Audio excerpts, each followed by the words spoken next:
Ok. Đến tuổi đời trẻ con thì cứ bám theo nghe ngóng, kiếm chút kinh nghiệm. Ơi, thề tao mày.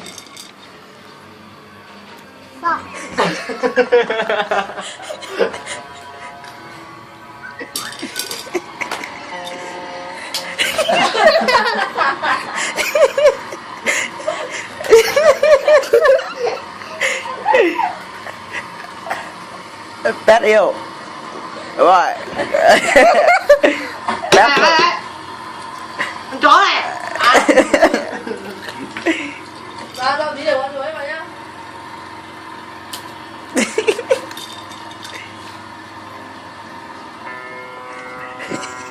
Mình sẽ ra sao đây anh? Sẽ không sao. Em đừng lo.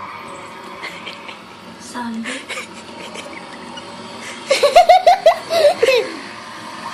Em bị tụi nó theo dõi rồi kìa.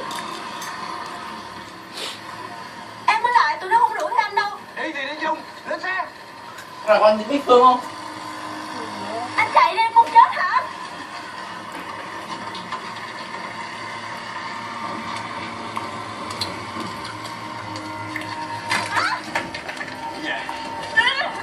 Và đây là bộ phim Bụi Đời Cha Lớn.